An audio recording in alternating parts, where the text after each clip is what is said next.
Welcome to For the Fowlers podcast. I'm Brandon, doing this one solo with a couple of good guests.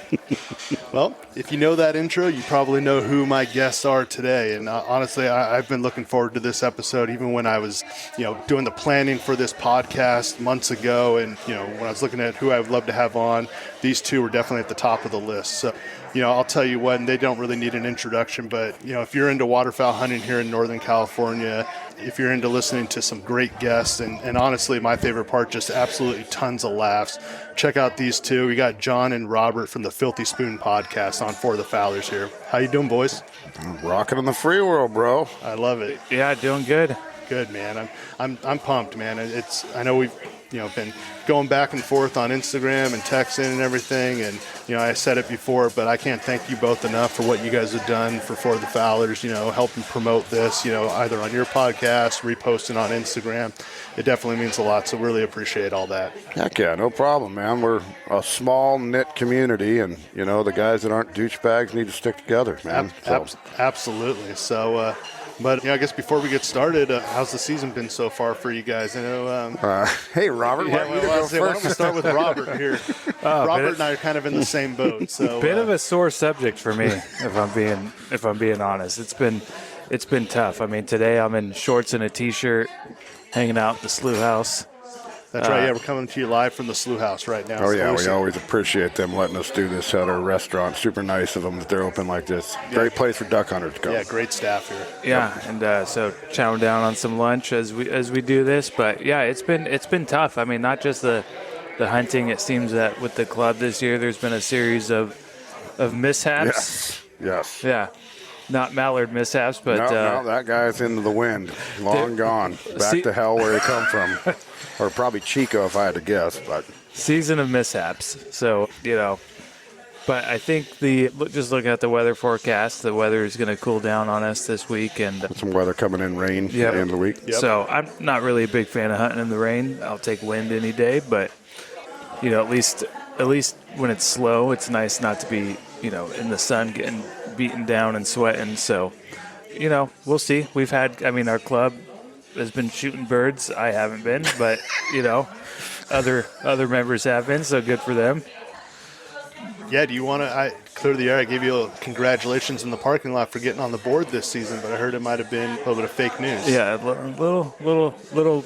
I think the way I sent the text probably wasn't as clear as it could have been, but I am not on the board. Yeah, unfortunately, I've witnessed other people being on the board. I have seen ducks with my own two eyes this year. Yeah. But I will tell you this, and to steal from John here, you're definitely doing the Lord's work out there with your club. Basically what you're IT, you're the maintenance guy. You're doing a lot of work out there, making sure that the club's off and running.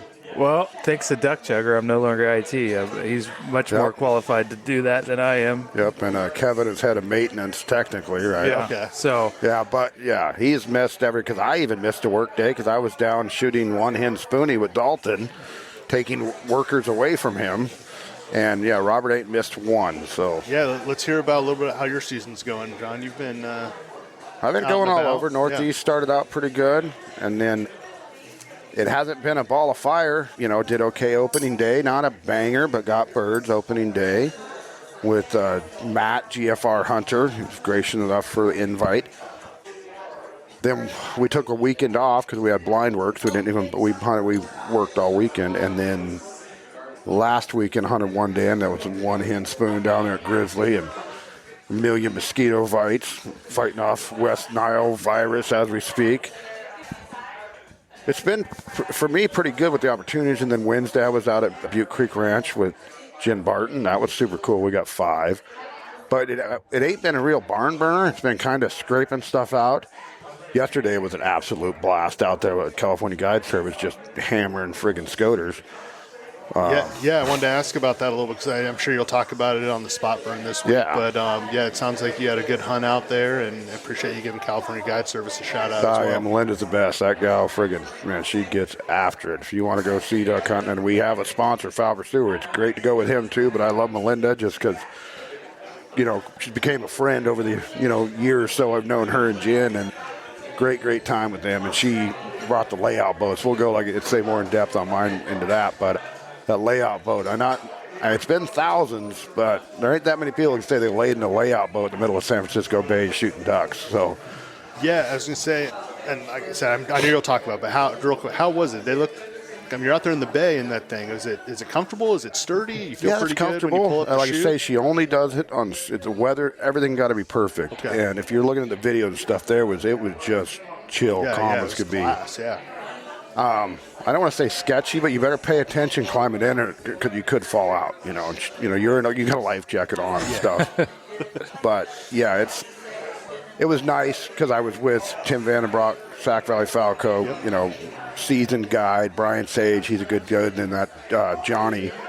So it was a bunch of guys that knew what they were doing. We'd never done that, but these guys are all seasoned hunters. So like holding the boat steady while somebody's climbing in, it was really a lot of teamwork. Okay, get in, hand him his gun, hand him his shells, and the boat's anchored up, and it's a little bit of a process, and then getting them in and out of the big boat, because we didn't drag them out there. We're putting them in and out. The things ain't light. So it's a pain in the ass, to be honest, but well worth it, because you're just sitting there chilling, and they're coming right in, man. They're a foot off the water right in front of you. Pretty cool. That's cool. I don't know if you know, do they still have some openings this season if folks want to get out? Or I think she's pretty booked up. Okay. Foul Pursuer, I think he has a few left. If you want to go, I recommend everybody do it at least once. Yeah. You're from California, go hunt sea ducks in the San Francisco Bay. Absolutely. Well, yeah. Well, right on. Well, I know a little bit about your guys' story, being a longtime listener of Filthy Spoon, but, it's funny. I don't know if you guys have touched on it recently, but I'd love to hear a little bit about your guys' background, how you guys both got into waterfowl hunting.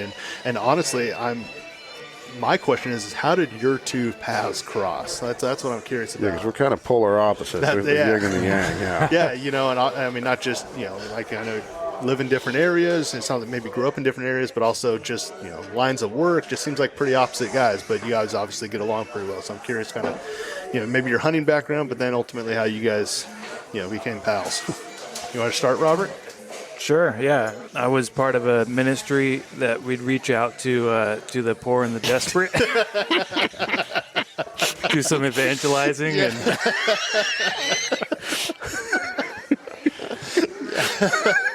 That's awesome. They found me down in the drunkard's den in Skid Row. Yeah, homeless outreach. Took me home, adopted me like a puppy, and set me free. Yeah. No. I mean, as far as hunting, I grew up in Northern California, sort of always adjacent to like the hunting and fishing world. I had a grandfather that was really into it, everything hunting, but my parents weren't. But, so I got kind of exposed a little bit to the like shooting sports and fishing through grandparents. And then really wasn't like a huge, I was like not a big outdoorsman in high school. I was a little bit, but wasn't hardcore. And then went in the military right after high school, and that's where I sort of linked up with some other guys that were into hunting and fishing, and started doing more of it in Southern California, which is not a cool place to do it at all. Actually, it's tough. Yeah, it's tough, right? I mean, it's cool. Like there's more public land than you might think, but it's a tougher scene out there. So, but then when I moved back to Northern California after military, just went full bore. Just I don't know, got sort of addicted to waterfowl, and then through that experience, met a guy at work who was, I always thought as rice clubs of being sort of the Taj Mahal of hunting, right? Like, man, if I could get inside a rice field, it would be epic. I just know, I drive by, I see him in there, and I'm I was public land hunter, and so a guy at work, this is maybe like 2012, I see he has a camo jacket in his locker. Hey, you duck hunter? Yeah. We start talking, and he goes, I actually just joined this club, Rice Club. And I was like, really? He goes, yeah. He goes, we got an opening if you're interested. And this is 2012. And I said, how much? He said, $500. Score. Yep. Especially for this cheap guy. Yeah, I was like, sweet, yeah. And I'm like, $500, and I'm going to have all the birds I could ever Limits want. every day. So I did that and found out quickly that, it's not limits every day, but it's also not bad. It's a lot of fun. Yeah. So started doing that and really started gravitating.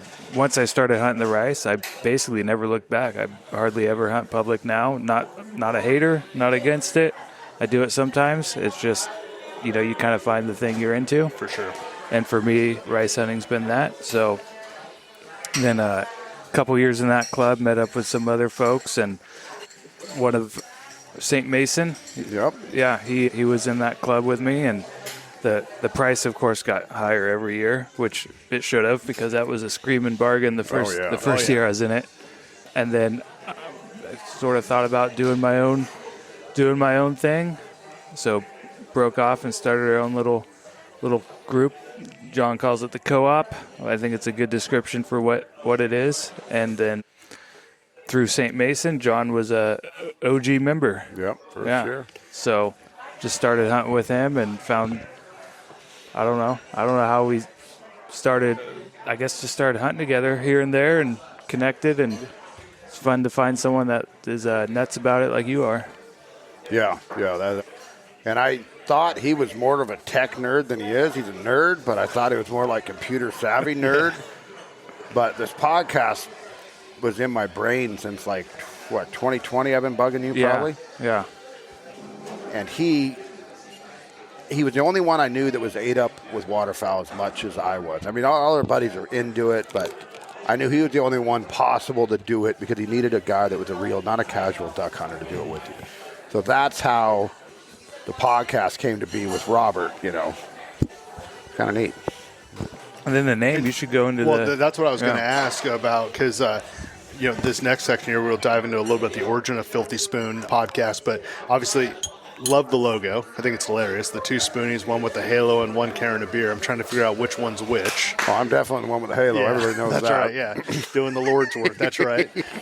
But, obviously, you were talking a little bit about the podcast. So it sounds like, was this your idea? Something you've been wanting to do for a while? And kind of what was that spark? Because, obviously we all love waterfowl hunting, but what made you want to do a podcast? Well, I started, when I found podcasts, I want to say it was 2016. I went to an Adam Carolla live podcast. Didn't know. I've heard the term, didn't have a clue what it was. And they'd been out a long time by 2016, but it was just not in my wheelhouse. Well, I went to a live one, really enjoyed the show, started listening to his podcast, and wow, this is kind of cool. Let me type in duck hunting. 0 in 2016. So less than 10 years ago, there was 0 duck hunting podcast. And then I kept kind of checking, and then boom, all of a sudden we find End of the Line. We find Big Honker. This was before Ramsey was doing his own deal. So I got hooked on the End of the Line. We found it well after it was recorded and binged it like crazy. We kind of found right when the middle of Jeff Foyle's story was being told. And I remember I turned him onto it because Robert commutes too. And we were just both kind of enthralled by that guy, he killed it. That Rocky LaFleur, he's the godfather of waterfowl podcast. His intro was badass. His guests were badass. But he did it at a time where there was 0 way to monetize it because people were putting money in magazines and shit. He was like, "What are you going to pay me to put it on your little gay radio show?" No, I'm not doing that. So he just came. He was almost ahead of his time, I want to say, in the waterfowl world with podcasting. But he's got a million great episodes for everybody to hear out there. And I'm thinking, man, and I'm hearing the Big Honker guys, and them guys are a little bit, on the edge, they'll cuss a bit and stuff, and they crack it up a bit. And I'm like, man, I think we could do it. There's nobody talking about Northern California. And I just kept poking Robert. I mean, it was like 3 years. I don't know if he finally got sick of me asking, but he figured it out, found a hosting site, and we didn't even have equipment at the beginning. We just had a phone, and we talked into it. 2 men and a phone. And I thought it was such stupid timing in April that he did it. But I'm like, well, he's doing it. I guess I better roll with it. But it turned out to be the smartest time ever because by the time duck season rolled around and we had, a little bit of following after duck days, we already had a whole catalog of episodes to go back for people to listen to. So it was actually great timing to start it, and we've just been rolling with it ever since. And that's a labor of love because, as Robert knows, it's a fair amount of work to keep this shit going. My kids are up and grown, so I got a lot more time than Robert does. So in the off season, I'm doing most of that. He handles all the back end stuff, the banking and OnlyFans account. Yes, he's selling images to be online to finance all this. Yeah. But Robert handles all that. John wearing nothing but a Sitka jacket, right? Yes. So that's how it kind of came to be, and I say it works pretty good for us because we both have a different set of skill sets. Bring to the table. Everybody loves his dry humor when he is on there. I've told you, and sorry to interrupt, I've told you when we met at Duck Days that my favorite episodes are when it's just the two of you guys. You know, the Robert Returns episodes. I think they're hilarious, and those early ones started on just the banter back and forth. You know, I think it's hilarious because I think it's what we as duck hunters can relate to with our group. Like you're sitting in the pickup with your buddy, or you're sitting in a duck blind just shooting the shit. You know, going back and forth. That's what it was with you guys. You know, and that's what it is still. But you know, obviously with guests and stuff, and you know, just life getting busy. But those are some of my most favorite episodes. Yeah, you know? Thank you. Yeah. So the 2 men in the truck days, just sitting on the side of the road with the fogged up windows. All that nefarious activity going on. Yeah. Well, I always thought before the podcast, you know, those are the guys that stopped you. They are, exactly. Deal, right? That's why they side-eyed us, Robert. Yeah, that's right. Yeah, you know, I understand you say you're doing this, but why aren't your pants on, sir? Leaky waders. It was a crazy day. But now, before the podcast, I always thought, because it's no secret, I mean, John's a bit of a character, right? He's a different type of guy. You know, funny and sometimes a little boisterous. And I was like, man, this dude, if there's a reality TV show, like if you could just have a camera follow this guy around, I guarantee it would have viewers, right? And now these days, like reality TV, it's still a thing, but like, I mean, everything's evolved, right? And like podcasting, I think for John in particular, like giving him a microphone, he has a gift of gab. It's perfect. It's a great outlet. No, I think it's great because, you know, we texted right before season when he did his little solo episode, you know, John's rants or whatever. Yeah. And so it's like he can talk to himself too, you know what I mean? So that was kind of a challenge, man, because podcasting by yourself is super hard, man. Yeah. It pretend like you were talking to Laverne or something. Yeah. Well, I wrote down more notes than I ever did, and I'll tell you, that's a personal challenge. I would like to make a full hour of just blabbing. I'm sure everybody would love to hear that. But I listened to the Operator podcast with the dude that killed Bin Laden. Yeah. And he does them solo all the time for like an hour. And I'm like, how in the heck does this dude do this? You know, I know there's lots of pauses, and I don't know, but it's like a personal challenge, right? Like, can you keep it rolling by yourself? But it was weird, too, in the early days of the podcast. I say early days. It's not that long ago. It feels like yesterday, but, you know. Well, it was almost 200 episodes ago. I mean, we got to shout that. You guys are coming up on 200 3 years in in April. A week or two. A couple weeks. I don't want to put a timeline on it, but. It's pretty soon, But it's weird, right? Because you just record something and you put it out in the universe, and you're like, I don't know if anyone's going to, I don't know. And then all of a sudden you're like, getting messages, getting some likes on stuff, and it's like, whoa. Yeah, because you're dealing with that now. Yeah, for sure. And, you know, like you said, you're putting something out there. You know, I enjoy talking about it. Obviously, my co-hosts, my buddies, all that stuff, they're into it. But is anyone else going to want to listen to what I have to say? I'm just some Joe Schmo duck hunter from Northern California who happened to, you know, buy a recording piece and a headset, you know. But no, it's been a lot of fun, you know, the last month or so, and I look forward to what the future holds with this for sure. So you keep doing it. You start it for the right causes. That's kind of like us. We talk about it all the time. We don't make any money off this, for say, it's now profitable in the sense of everything's not coming out of our pocket, right? You know, but I mean, I'll tell you this: we're not like I did a little funny fake reel here about buying the round of the place with the filthy spoon card.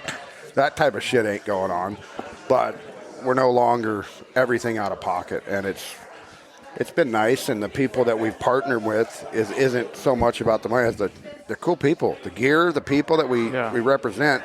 We truly believe in, you know, and it's like I say, I sound like a hippie all the time, but I just love the vibe we get from the people. And of course, we got our detractors. People think we're fucking idiots.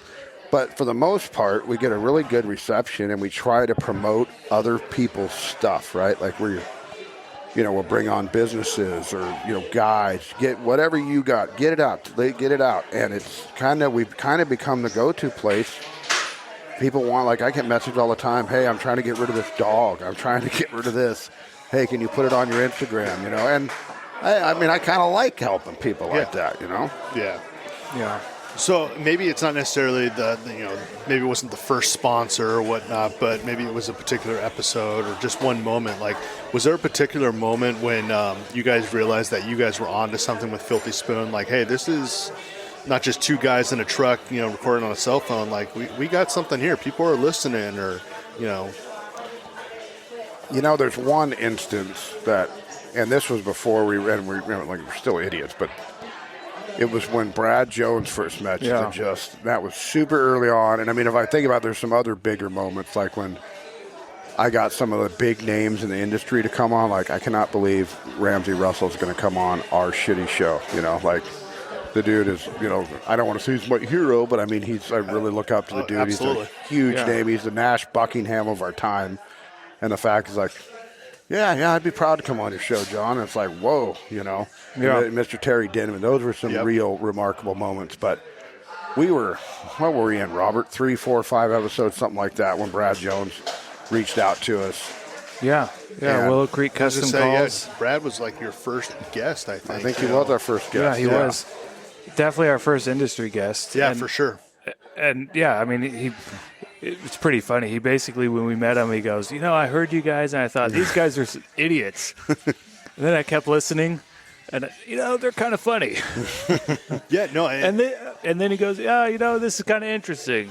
Yeah, and then he reached out to us, and it's been, I mean, I'd consider him a friend. I know, obviously, I know you would, and he's a good dude.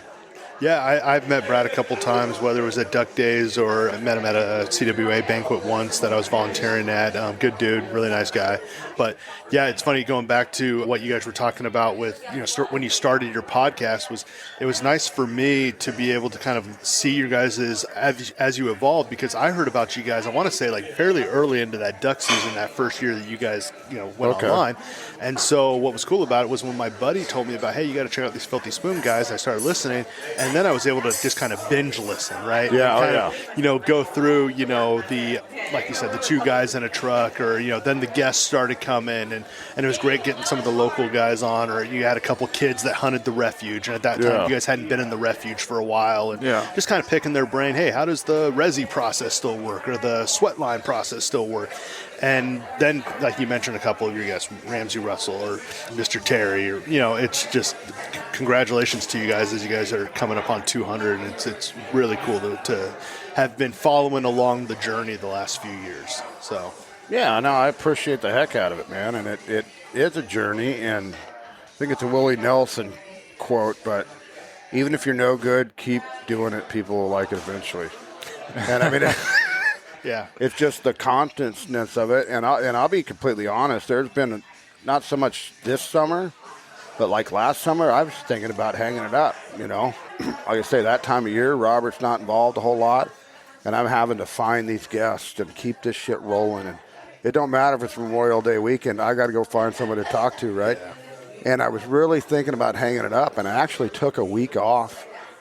And I'm like, yeah, man, I don't know, man, if we should keep doing this or not. And at the time, all the sponsors were paid up, right? And it's like, man, we could hang this up tomorrow. We don't owe anybody anything. And I started just getting hammered on Instagram. Hey, where's the next episode? Where's the next episode? And it was kind of like, okay, obviously. And it was, I don't know, it made me feel, it's like, man, these people want to hear this shit. Yeah. So it was like, all right, we got to keep this going. I mean, I don't know how long it'll go. We don't got a timestamp on it or an expiration date, but as long as we're having fun doing it and there's still people enjoying it, we're going to keep doing it. I think that's the biggest thing. It's as I am still very early into this. I do it because I enjoy waterfowl hunting. I enjoy the people that you meet. Yes. Whether it's at a check station or just walking into Kittles or whatever it might be. Sitting here at Slough House. I love rubbing elbows with folks in the waterfowl community, and so just being able to talk about it every week is pretty cool. But I'm not look, I know I'm not going to be able to quit my day job on this. You know what I mean? Like, and to be honest, I'm not going to be giving Joe Rogan a run for his money anytime soon. I don't think anybody in waterfowl makes a living off a waterfowl podcast. Right. It's hard to do. The number one waterfowl podcast every week is Big Honker, and them guys run a guide business in Texas, right? Usually Ramsey's up there. Ramsey is basically a duck hunting travel agent, you know. Yep. The podcast is to promote whatever you do. You know, Chad Belding has a successful podcast, Fowl Life Deal. He's not a podcaster for a living. So, yes, that's never an opportunity. And one thing you'll deal with eventually as you get growing, people will say, oh, this guy thinks he's going to make it big. Well, what the fuck does make it big mean, what does that mean? Yeah. I mean, we're not looking to get patted on the head. We're not. We enjoy hanging out with like-minded people and talking about our local community and getting out there a little bit too, right? And it's just a silly thing to me to say, like, oh, you're trying to be famous or you want to do. No, dude, I love talking to people. I love keeping duck hunting relevant in my world year-round. And if you can talk, this is a pretty good way to do it, right? Yeah, I mean, I'll tell you what, I mean, because obviously, I mean, make no mistake, I think the last few years, you guys obviously, like when you started, whatever that spring was, no one probably knew who you guys were, but now you walk into a check station or what, you know, people recognize you guys are active on Instagram, all that stuff. But no, I definitely think it's cool is no matter how big the show has gotten for Filthy Spoon, you guys are still super authentic. You're who you guys were on episode 1. Obviously 2 really nice dudes, you know, Robert and I were chatting a little bit outside, and, you know, John, you've been nothing but great. You know, even before I started the podcast, you know, it's just a random guy. We talked for, a couple of years now on Instagram, you know. So really appreciate it. So you kind of talked a little bit about this, but, you know, kind of given the success of Filthy Spoon, you know, all your guests, your sponsors, you know, obviously the different opportunities that have come up, whether it's hunts or you guys have gone to a couple expos and whatnot. How's the vision for the podcast changed over the year? I mean, when you were thinking about it back in 2020 and finally you guys are sitting in the truck with your cell phone in between, but to where it is now, where do you guys see it going? You know, you were just talking about, hey, sometimes I think about hanging it up, but, you know, how's the vision changed? You want to go first? Yeah, I think in some ways the vision hasn't changed. I mean, one of our priorities when we started it was we wanted to focus on local. It's been modified a little bit because there's some, you know, it gets national, obviously, and even international in some cases. But that at its core, it's local. And, you know, I think Northern California, the Valley especially, the Valley gets kind of a bad rap, but I think it's great here. There's a lot of, you know, life is what you make of it. There's a lot of great opportunities in the Valley, especially for duck hunters. And I hope that, you know, we inspire some folks to get out there and have some fun and enjoy it. I mean, be nice to each other out there, man. You know, I mean, that's part of it. That's why we preach it every week, dude. There don't need to be. I was on listening to a national podcast, big name figure. I'm probably going to do a burn down eventually and maybe get, you know, threatened by the big name guys. But he would just like badmouthing the local kid hunters, and they're ruining it with their Instagram, and they're ruining it with this. And it's like this dude made his living off filming hunts for 20 years and stuff. And it's like, sorry, the 19-year-old kid with a cell phone sending a picture to his 500 friends isn't the same as Mr. TV guy showing up in your backyard and blowing out your spot. You know what I mean? Oh, for sure. I mean, we've seen some of like those, and you listed a couple of the big name folks, but you see some of those like, you know, hunt videos and whatnot. But if you kind of get up behind the scenes, like there's cameras and production everywhere, you know? Yeah. And some of those guys have even openly talked about it. Like, hey, if you want to come do a hunt with me, it's more of a photo or a video shoot than it is a duck hunt, you know? So. And that's one thing we've never wanted. I have zero desire to film our hunts. No. You're going to get a shitty video on my Instagram feed, and I mean, we got people following along. I mean, when we're on our weekends in Yuma or where we're doing what we're doing, I mean, we're getting, you know, 1,000 views on our stories of people just following vicariously. What are these idiots up to now, you know? and it's fun, right? And we always keep it fun, and everywhere we go, it's all about. I was out at Howard Slough last night politicking. You know, there was about 5 people out there listening to the gospel, but it was pretty slow and dead out there. It was rough, man. Yeah. I mean, and that's the thing, right, is there's a lot of really cool people. I mean, we're talking to you right now. Yep. I've always been nothing but grateful for the nice folks that we meet out there, the good people. There's, you know, obviously not everyone's perfect, but for the most part, we got a good community here of duck hunters. Heck yeah. And I think it's nice to be able to promote promote folks, promote different things, and hopefully inspire some new hunters out there too. Yeah, and not even the promotion of products and different things, but I was telling Robert, I don't know if I told you, John, I think I did. Yesterday I was out at one of the refuges, and a couple before the Fowlers listeners came up. So it's cool just meeting. Yeah. I'm the average refuge hunter, so it's cool just meeting these guys, because before this, I would have checked out my birds and kept it moving, but it's cool I talked to them in the parking lot for about 15 minutes, so that was really cool. So, well, right on. We talk about building the Filthy Spoon, I guess the podcast. What's been the hardest part about building the podcast, over the last few years? Has it been securing guests? Has it been, maybe the recording, the editing? Because you guys, like we talked about, this is not your job. Like, you guys have lives outside of the podcast. You obviously, want to go hunt and do all the things that we enjoy doing. What's the hardest part when it comes to, juggling your time, the hunting, the recording, the editing, just life outside? Well, in my opinion, mine is the keeping it going and trying to keep it interesting enough, because every episode's not going to be a home run, right? But sometimes, and Ramsey told me that sometimes you just got to go with it, run, and move on to the next, We haven't had any real, have to take it down shitty ones. But that, and then I have had to fight back. It's gotten a little better over time. A lot of people are really arm's length with me about the way I talk. Thank you. So sometimes I have walls to break down, right? Because, when you have an episode called the White Trash Tier System and you speak the way that I do and stuff, there's a lot of people that think like I'm a little bit more of a fucking criminal and shit than I really am. And so sometimes some of the bigger names or bigger conservation organizations or beer brands or whoever, it's kind of like, whoa, okay, no, we're not sure about this dude. He seems like he might be a loose cannon. And that to me is kind of frustrating. Like, dude, I don't have any ulterior motive. I want to talk about whatever it is I want to talk about. I want to help promote whatever. That to me has gotten frustrated at times. But you got to live in your own skin, and I've made this image of myself into what it is, And that goes back to that authenticity, because I didn't even know you were going to bring that up. But if we think back to that was around the same time where, you switched over to farmers, right? And so we obviously, all the stuff that's going on with Bud Light, and then obviously the White Trash Tier System. And that was fairly early in the podcast, too. So it could have went either way, right? Obviously the first couple episodes are purely about waterfowl, but then we go into this hilarious White Trash Tier System. I think shortly followed up by, beating up your the Waffle House incident, right? And you fleeing Florida, from arrest, So obviously, if you follow along on Instagram and you kind of see all the other things, like it's like, this is a great guy, you know what I mean? Just makes no bones about it. This is who he is, and I think it's absolutely hilarious. So, I appreciate it, and put together guys like you and Robert here seem to understand that.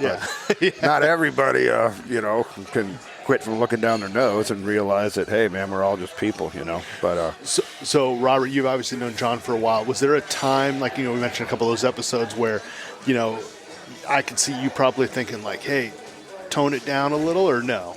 So, I'm obviously more of the square, but Quaker. Quaker. But I have a pretty high tolerance for nonsense, and I'm a little more undercover white trash than I might let on. Yeah, but I could also see you thinking long-term on this podcast, what the possibilities are, and all it takes is one episode where all of a sudden one's going to touch you guys, right? Yeah, there was one episode where I think I said it in the episode. I was like, man, you're making me so nervous right now. with I'm like, I don't know what you're going to do. Dancing around a weird subject. I was I'm getting – but no, listen, I think for the most part, knock on wood, like the whole cancel culture thing is over, and we're done with that as a society. We learned that that's a pretty shitty way to live. For sure. It is, and that was one thing with this. We're never going to, all our sponsors, they know us. They know who we are. Yeah. They know that at any point, anything could come out of my mouth. And you've talked about that. Yeah, and and like I say, I would never jeopardize their business or anything. But I'll toe it up, and we'll say some stuff, but it's never, we don't get vulgar, right? We don't, we don't do anything. We cuss, and we'll joke around, and, we identify that there are different races of people, but it's never racist. We talk about rich whitey all the time and white trash and, So I will tease it, but I said I wanted to kind of share some of my favorite, filthy spoon moments, and some of them are around that topic right there, which I think is absolutely hilarious. So we'll talk a little bit at the end there, but yes, some of those get the biggest laugh in my car, around some of those jokes that you guys make. But or when we get Ivan on here and we got people counting his F-bombs, Oh, yeah, Ivan had a suspension at one point. Yes, Ivan was suspended early on. Yes. Threatened us on the podcast. You know what's funny? And I met him real quick at Duck Days, but he won't remember me. But what was funny about that was I remember Ivan being on the show a couple times and, all the F-bombs and all this stuff. And then I met him at Duck Days this past year, and I think he had his kid with him. So he was like, totally different. Different dude. Yeah. Different dude. So I definitely picked up on that, but no, he seems like a really good dude, and hopefully I get to meet him soon. He'll be up here shortly. I talked to him yesterday.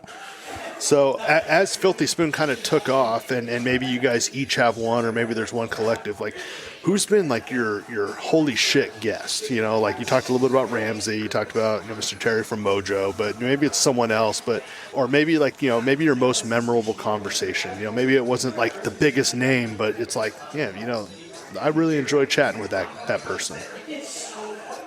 Well, for me, it was when the whole phone thing started, right? Because we didn't do the phone-in thing, and then we bought the equipment to do it. And I guess enough time's passed. We'll let the cat out of the bag a little bit. Sure. I did a fake media blitz. So Chef Jean, he put on his story a couple years ago about wanting to go on podcast to promote Duck Camp dinners. And he said, hey, send me some suggestions. So I suggested all my loyal listeners, hey, why don't you hit him up and say, why don't you come on the Filthy Spoon? Yeah. And dude got completely inundated with messages and hit me up, hey, everybody tells oh, really? Oh, wow, I gotta. So for as authentic as I am, that was a little bit of bait and switch there, but it got the desired result that I wanted.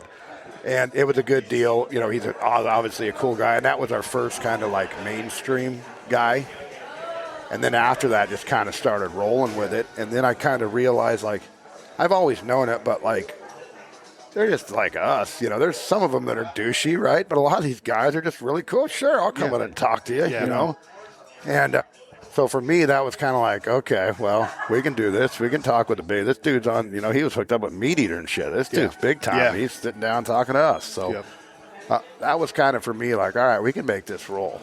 Robert, do you have one that maybe, I know you haven't been on every episode, but maybe where John texts you, say, hey, we got so-and-so coming on this week.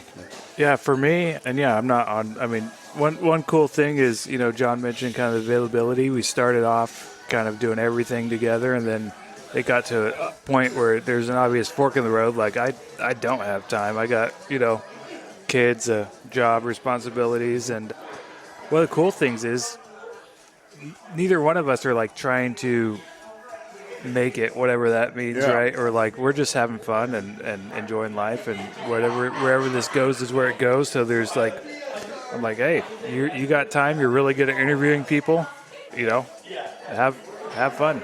Have at it. I love it. So, but for me personally, when I think about the history of the podcast and some of the best episodes and just times we've had, I have to say Tule Bell Duck Club. That was a blast, and that was some cool old stories. I was thinking that. It was very historic, and I just remember being in, at night in a laying there, that train's coming by, loud as crap, shakes the whole freaking building, and I'm like, how random that due to this podcast where, we're talking, we've met these dudes. They're cool dudes. Yep. Still in contact with them today. Patio, hey man. We Matthew had a nice little dinner out there.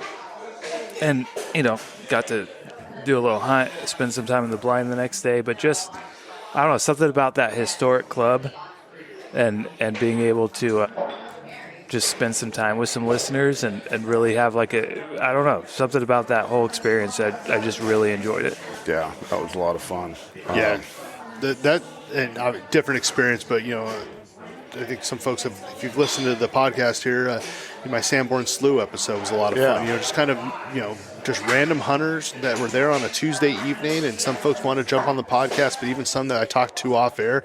It's really cool, just the people that I've been able to connect with through this venture. So, yeah, a lot of fun for sure.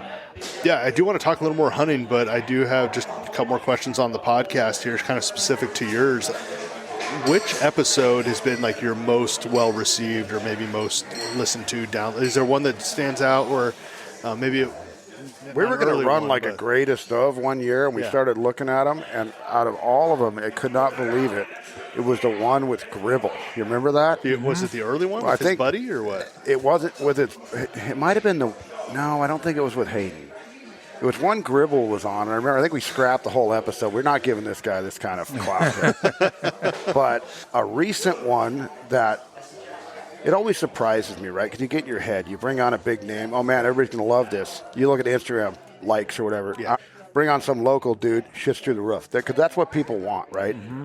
It's like, oh, wow, another big name guy. Nobody cares. I mean, I like it for the big name guys we do bring on are good people. So I'm not bringing on because because they got good people, good shit to say.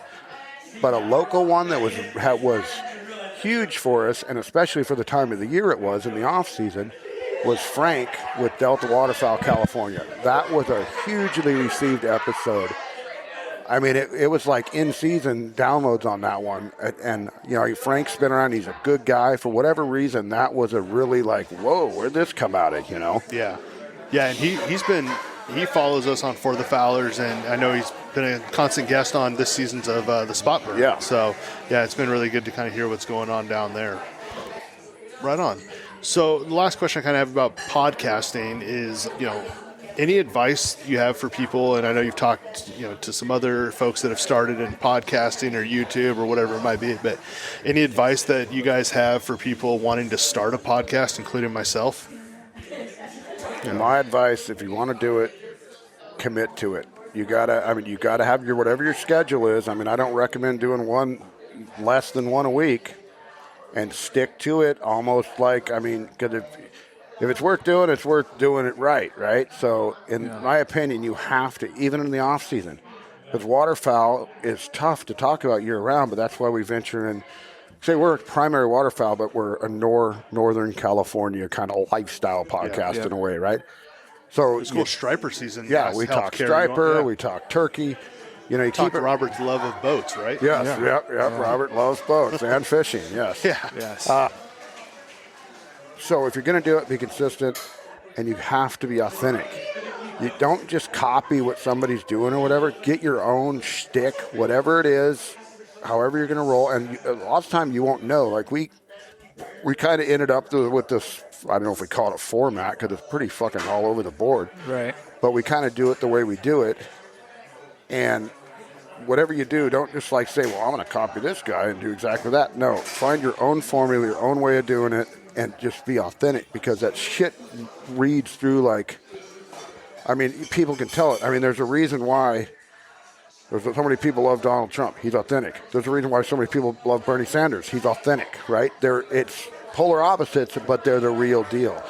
And you have to be that, because people just see right through that shit, Yeah, so, and before I ask you the same question, Robert, I will make a comment on that, because one of the things that you told me when we met at Farmers on opening day, and honestly, as just being a big fan of Filthy Spoon, you called me out on it, and egg on my face, I've listened to you, was, I closed with my 3 questions, and you said, hey man, good for you, love what you're doing, but hey, you got to do your own thing, right? And you're 100% right. And I knew when I was doing that, while I was curious, maybe what shotgun people were running, or maybe what that stuff.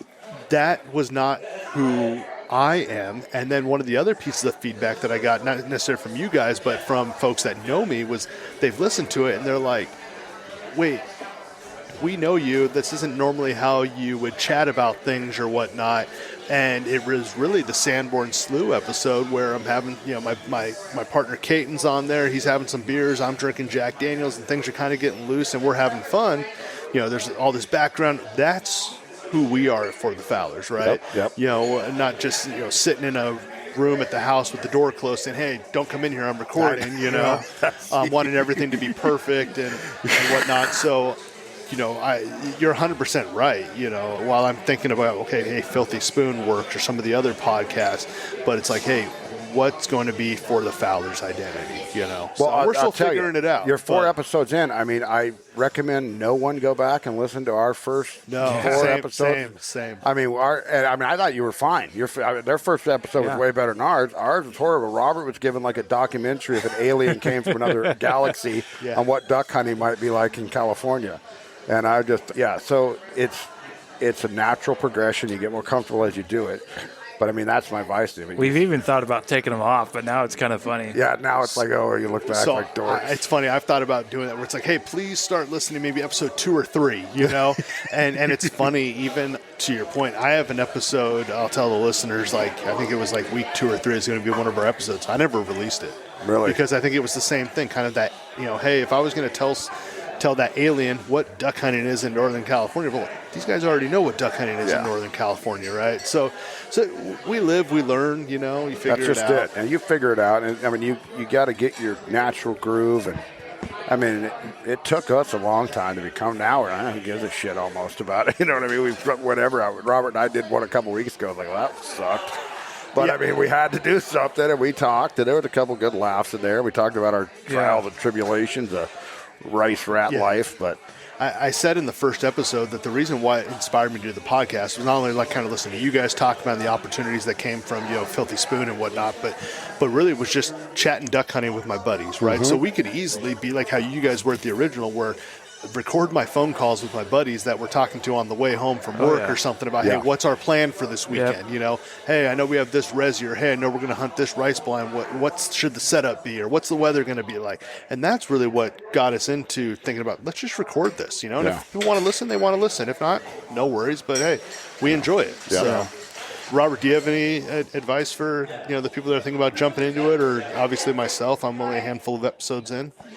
Yeah, I mean, I think authenticity is the key. I'm always surprised when I don't feel like it happens that much, but occasionally someone will. What the fuck, lady? I fucking drink 50 of these a day. Fucking give me a glass of water against my will. Are you kidding me? See, authentically himself. But. Oh, no. We got a bit of a crisis.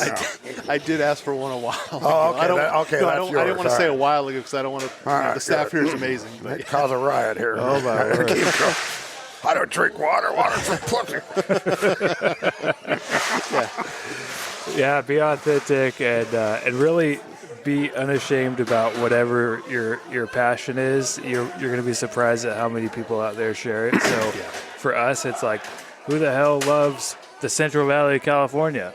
Yeah. We do. We do. We think it's great. We think it's great. And you know what? It turns out a lot of people do too. Yep. Yeah. Who likes... And with the hunting wise, right? Now, if you're every week, you're not shooting shit. Thank you. Sorry, I was mad at you for nothing there, lady. Anyway, if you're not shooting nothing week after week, it's probably not going to work out very well, right? We all it is Slowvember. I know some guys are doing well. We're not in particularly doing great, but it's not all about them at like the pile pay. I mean, people, they want authentic because, I mean, I posted yesterday. We had a slow day out in Sacramento, right? And got a ton of likes on it. People are like, hey, I'm in the same boat. I don't have access to anywhere that you guys don't, So. And even some of the good places ain't shooting nothing right now. It's pretty funny if you just post your pile pics and nothing but, and some folks in the media world, that's how they operate, right? It's like, I'm posting nothing but straps. If it's a shit day, we're not posting. Like, or we're using an old photo quiet. or whatever, right? That's when you always know. It's like, this dude went quiet. They didn't shoot shit. But then that makes, like, what I would say normal people who have slow days be like, wow, I must just be a total idiot. Yeah, exactly. It gives people a false interpretation. Absolutely. Expectation of like, we go out there every week. If we're not smoking and we're shitty duck hunters, screw it, I'm giving up. Right.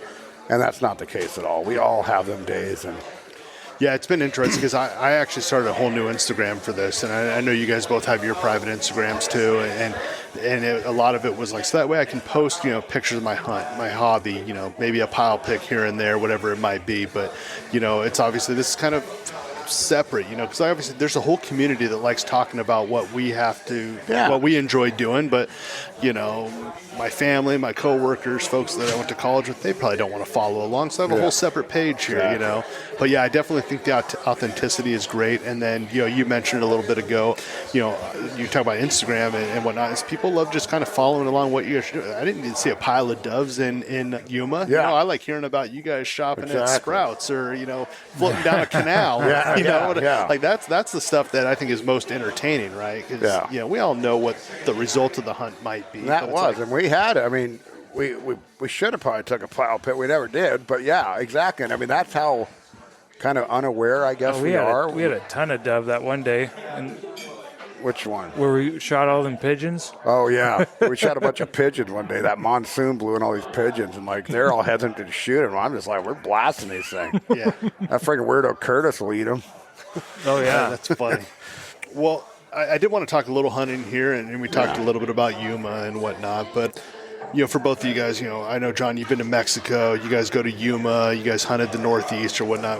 What would be kind of your dream hunting destination? When you take, money's no option, right? Where do you want to go? And I'm sure it's around waterfowl, but, is there somewhere you guys, maybe a bucket list? I think Roberts is bass fishing on Clear Lake. That's what I was thinking. Yeah. No, you nailed it. You go first, Robert. I still can't believe I haven't made it to either of these two places because I've done a little bit of out-of-town hunting, not as much as John, but, Canada for sure. Yeah. I want to hunt Canada, Saskatchewan, do that whole prairie, pothole hunting, and then Arkansas on the timber. That'd be cool. Yeah. Yeah. No, I say Argentina, and that just sounds cool, but it's more of a numbers deal. It is different species, but, I'm a red-blooded American, so home kind of always comes first. And, obviously, real Arkansas flooded timber would be a dream. They got it other places, right? Yeah. But I'm talking Arkansas green flooded timber would be awesome. And then whether it be Alaska, Great Lakes, or Northeast, I'd like to do, a sea duck hunt with, eiders and friggin' with harlequins, and I think that would be super fun. And there's just beautiful birds. And yeah, when I was thinking about this question, I was like, what would be mine? And you mentioned Alaska. Alaska would be really cool. I think Arkansas is amazing. That would be fun to experience. I have a buddy that I work with who's based out in Tennessee, and he hunts out that flooded timber out there. And just to hear the way the public land works out there, everyone boat race into their spot. Yeah, and, that the part way of it ain't very interesting. No. But it's just it's a different way of hunting that we're not used to out here. Yeah. I'm not chomping at the bit at it. Sure, if it came up, I would definitely maybe jump on it. But you mentioned the Argentina piece. I feel like those hunts get offered at all the different dinners that we go to and banquets that we go to. Real good value there. There's good value for sure. But it's just about, no pun intended, but pulling the trigger and actually just doing it, right? Yeah. So, Ron, what let's talk duck species, or it can even be geese or whatnot. What's your favorite species to pursue? What's the one where you guys really enjoy doing? Is it pintail in the rice? Is it I love green ring teal. I love shooting them. I love eating them. They're the best and they're so fun, and when they're around, they're coming in big flocks. I love teal. Yeah. How about you, Robert? Yeah, talking about teal got me excited, but I think for me it's I like some wigeon and storms. Yeah, it's a lot of fun. Yeah. No, I love shooting those pintail, whether it's in the rice or sometimes, like you mentioned, those stormy days. You'll see them especially, they're floating right over your wind whacker or whatever it might be, just hovering there. Like one of you guys always says, I think, John, it looks like the CWA logo just kind of hanging right over you. But, yeah, that's good shooting right there. It's kind of a fun one. I'm actually curious, because given your guys' personalities or whatnot, but what is one item that never leaves your blind bag? And I'm not talking about shells, your calls. I'm, maybe for me, I don't do it anymore, but back in the day, I used to chew Copenhagen all the time, right? And before I even thought about making sure I had my refuge pass or my license or my shells, I had to make sure I had a can or two of Copenhagen on me, because if not, the hunt was, the day was done for me, right? So that was my thing. Do you guys have something out there that people be like, that's interesting. That makes sense. Well, you blew my thunder. Yeah, it's Copenhagen. Yeah. Except for this morning, considering I had to wake up at 2 o'clock because friggin' that old Italian Sid thinks that you need to be at the refuge 2 hours before the refuge staff to get your reservation. I meant to grab, like I say, I've brought white folk problems. I got too many trucks I'm driving, right? Right now I'm circling between 3 trucks. I'm trying to get my one truck back together smogged, and I got to reset the emissions before I can go get it smogged. So I'm driving that one around with a trailer blocking the no tags because it's kind of white trash. Then I got my daughter's truck that I'm rolling as my daily. Then I got my work truck that I'm just rolling in. So anyway, it's a problem. It's a good problem to have. 3 friggin' running Chevrolets. Well, I didn't have any chew with me this morning at the refuge. Ooh. But normally it would be chew. But God bless that 5-foot Italian. He started screaming at the refuge stand, "I'll pay $50 for a can of Copenhagen." And this old dude hunting the mobility blind came out and said, "Well, ain't a full can." I'm like, dude, I 3 dips and I'm good, bro. Yeah. And he gave me like a half can of chew. Nice. Yeah. That's exactly how I was back in the day. I told Sid, I said, I'm going to ruin your hunt. I'm going to be a whiny bitch the whole time. Yep. Yeah, I would blame my missus on it. I'd blame, the shitty spread we set up. It's because I was thinking about this or, whatever. That was my go-to. Good for you for being able to not do it anymore. I seasonally chew. So I remember that's your thing. So is that still a you're still I able got to a do can that? in my pocket right now. Duck season only. Let him cheat, man. He's just like every other friggin' American office worker. He's a Zen bro. So I was gonna say I did it forever, and I think about 6 or 7 years ago I quit. I still have the can at home, still in my stand, written on there, and really good for you. Yeah, and I have resisted the Zen, all that. I've been offered all, and That's people good. are like, "Hey, if you used to chew, don't do this. You'll never quit." No, so. the Maxi Pad Warriors. Yeah, but so Robert, what's in your blind bag that you can't? Yeah, so Let's go on every hunt. One thing I started doing, and I don't know about every hunt, but definitely, this time of year and moving forward with the storms is I always keep a towel or a little shop towel. Oh, Robert's beloved towel. Yeah, I keep a towel in my bag. It just, when it's a little jerk. It always cracks me. Yeah, Because it's so true. When he's soaked, it's like he's over there like, "We at the pool, bro?" But it's like, it would be nice to have a towel right now. You dry your hands off. You can dry, when it's pouring rain, you just have something to dry yourself with. But you shouldn't be that way. I mean, you're a Sitka bro like me. Well, the hands. Oh, the hands, yeah. Yeah, the hands. No, and when you're cold, if your hands stay dry, you're warm. It's the So moisture. it's not in the bag right now, but it will be. I carry the little towel too. Yeah. Because that's a good call out for sure. Yeah. No, that's hilarious. So. A little ether for John. Does this rag smell funny? Shut the fuck up. Here, smell this, John. All right, we'll have some peace and quiet for 20 minutes. Yeah. Well, we're coming up on an hour here, and we'll start to think about closing this episode out. Before we do, I was teasing this kind of before, and you guys don't know the ones I'm going to be bringing up here, but like I told you, I've been listening to you guys since very early on, and I just wanted to share kind of a few of my favorite Filthy Spoon moments, see if they kind of jog your memory a little bit, and maybe give a comment or two on maybe that episode or that situation or whatnot. So we'll start here. You talked about the authenticity from both of you guys, and one thing I will say is that you guys are two of the best storytellers, and I don't mean stories like lies, but when you guys are telling something that happened in your past, I think it's some of the best stories I've ever heard. You guys do a great job setting the everything but like the weather, but like whether it's hitchhiking from Gridley or hitchhiking, I think it was up in Grass Valley when that guy was grooming you. I want to give you a back rub. Yeah. So I mean that was some of my favorites. Robert, I loved yours about when I think your truck almost turned into a duck blind for the season. God, yeah. That was a great one. And it's funny, I've been trying to go back to try to find that episode. So you have to shoot me a text or something. I've been trying to figure out which episode that was, but that's a great one. But, John, this one's for you. I mentioned it, but the Superior holiday party that one year where, you guys did the holiday party, but someone, put the rose petals and I think you mentioned there might have been some KY, everything. Oh, yeah. Your office. That was a good one. and Robert was actually bullied me on this fact that little Bradley, I just liked the fact he was a good mechanic, and everybody thought there was something nefarious going on, and I just loved the little guy, and I loved hunting. And the Christmas party was on a Friday night, and it was near the shop. And we're sleeping in my office, we're drinking, right? So we're sleeping in the office, we're hunting the next morning. Well, they thought it would be rather funny, and I don't know, this could possibly be considered harassment. I don't know, but they made, much like a honeymoon, they made the rose petal path to my office, and in my office is rose petals, lubrication, all kinds of things that would not be needed in my office, and I sleep the way the Lord intended in my underwear, right? So. Anyway, somebody thought it would be funny to jump out of the shadows as I stripped down and take a photo of me amongst all this, somewhat homoerotic paraphernalia.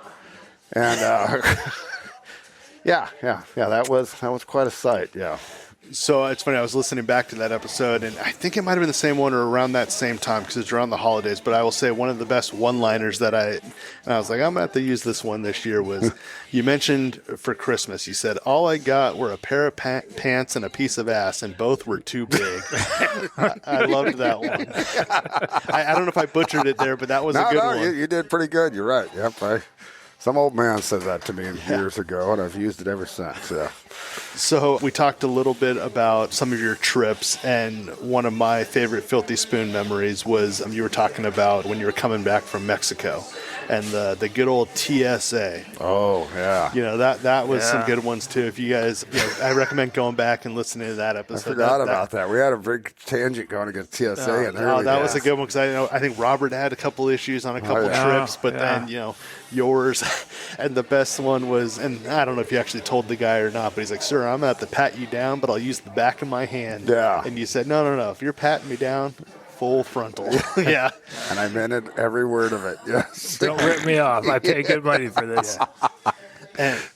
And the last one that I had here, and this is, I think, more of a recent one. I think it might have even been your last trip down to Yuma, but you talked a little bit about, hey, we're not racist here, but we like to have some good jokes and laughs, was when you guys were down near the border hunting. I started laughing, but you were talking about how Ivan was dressed like Uncle Sam. And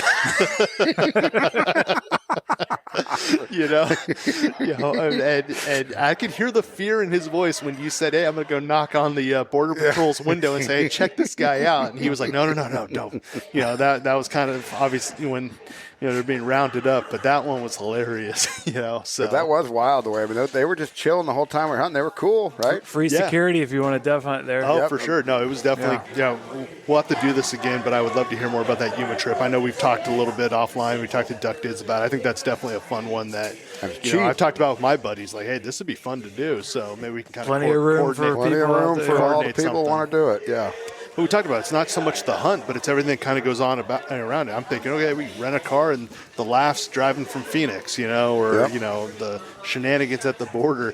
And I don't know what the whole context was, but I remember on Instagram there was I don't know if you locked Ivan behind the border gate or whatnot. Oh, yeah, He said, hey, Donnie T says no, you're gone.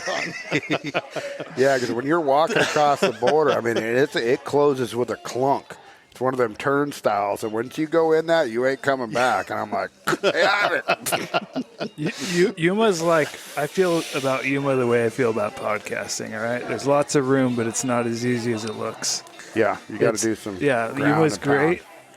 It's easier than dove hunting out here. Yeah. But we got kind of lucky this last time where it wasn't that hot. Yeah. The year before it was 117. Yeah. I mean, but then we had the monsoon to deal with, so our beloved gauntlet was underwater. So we had to really switch up. God bless Todd, because if Todd wouldn't have found our border wall spot, I don't know what we would have done, to be honest. No. So we'd have found something. But. Yeah. But I encourage everyone to do it. Yep. Just be prepared you're gonna suffer a little bit in the process. I mean, it's enough to make me drink a significant amount of water. That's saying something. Yeah, for sure. Well, we'll close it up here, but I want to make sure I say once again, thank you guys for everything that you guys have done for the Fowlers and myself early on.